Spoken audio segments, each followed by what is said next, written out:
Chers internautes et fidèles abonnés de Saint-Louis Online, bonjour et bienvenue dans ce flash d'informations qui vous est présenté par Binta Diop. Dans le cadre d'une tournée nationale dans toutes les universités du Sénégal, le docteur Abdourahmane Diouf, ministre de l'Enseignement supérieur, de la Recherche et de l'Innovation du Sénégal, a visité ce lundi l'université Cheikh Anta Diop de Dakar après s'être entretenu avec les autorités de l'UCAD, mais également avec les différents syndicats. Le ministre Abdourahmane Diouf, face à la presse, s'est félicité du contenu des discussions, des problèmes soulevés, mais également des solutions proposées. L'un des points qui a le plus attiré mon attention, dit-il, c'est le respect d'un calendrier universitaire, car des études nous ont montré que ça permet d'économiser 25 milliards de francs CFA. Ainsi, il annonce très prochainement un séminaire qui regroupera l'ensemble des acteurs de l'université, à l'issue duquel ressortira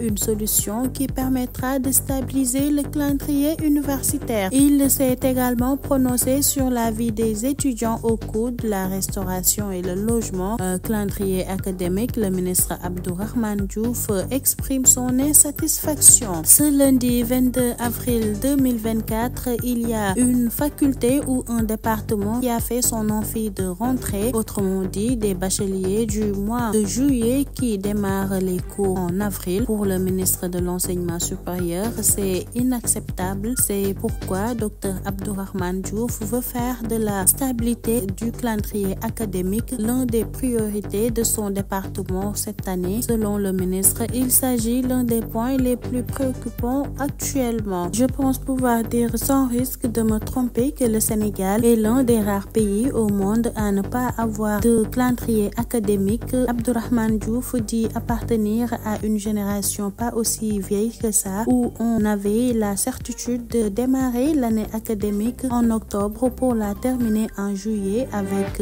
une deuxième session en octobre, d'où sa volonté de revenir à ses fondamentaux. C'est l'une de mes priorités, en accord avec le président de la République et le premier ministre, c'est de stabiliser le plus rapidement possible l'année académique. Le veut, il faudra qu'on travaille ensemble pour y arriver. C'est que le premier lundi du mois d'octobre, l'année académique démarre et que le dernier vendredi du mois de juillet, l'année académique se termine, dit-il. Pour lui, ce n'est pas un miracle, d'autres pays le font. Selon le ministre, la plupart des difficultés financières viennent de ce dérèglement du calendrier académique. On a même avancé le chiffre des 25 milliards. Ainsi, ajoute le ministre, si le calendrier académique est stabilisé dès la première année, ce sera 25 milliards à récupérer et à mettre dans les conditions de travail des composantes de la communauté universitaire. Le ministre se dit conscient du fait qu'il y a des préalables de cette stabilisation, tels que les chantiers à terminer, le déficit d'enseignants, mais aussi la détermination des quotas de nouveaux bacheliers que le ministère de l'Enseignement supérieur alloue aux universités. Pour pouvoir respecter le calendrier que nous voulons mettre en œuvre, il faudra très rapidement que la commission d'orientation soit mise en place, que les universités nous disent quels sont les quotas prévus et sur les bases des quotas, on arrive à une première orientation dans le courant du mois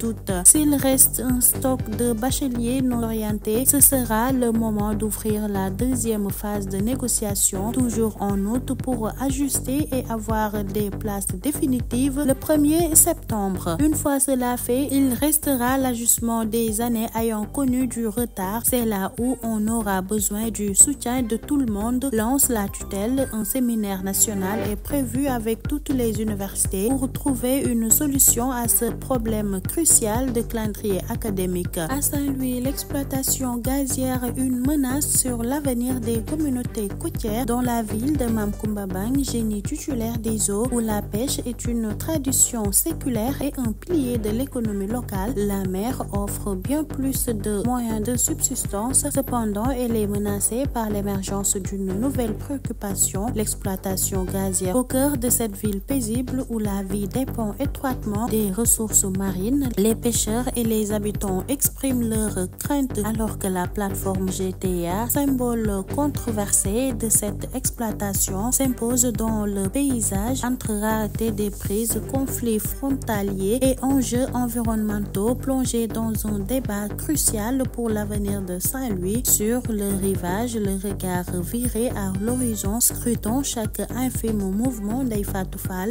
trépine d'impatience en attendant le retour des pirogues parties en mer. Dans l'attente fièvre de ce vendredi 29 décembre, c'est toute une communauté d'acteurs de la filière pêche qui guette avec anxiété le débarquement des pêcheurs sur la plage de Saint-Louis. Après plus de douzaine d'heures d'absence, les premiers embarquements ne sauraient tarder à toucher terre. Enfin, le moment tant attendu espéré se concrétise. L'un d'entre elles annonce son accostage à quelques accablures du rivage. Voilà, mesdames et messieurs, c'était tout pour votre flash d'information. Merci de l'avoir lu et rien à toute personne qui l'aurait lu de bien vouloir liker et partager. Sur ce, bonne journée à toutes et à tous.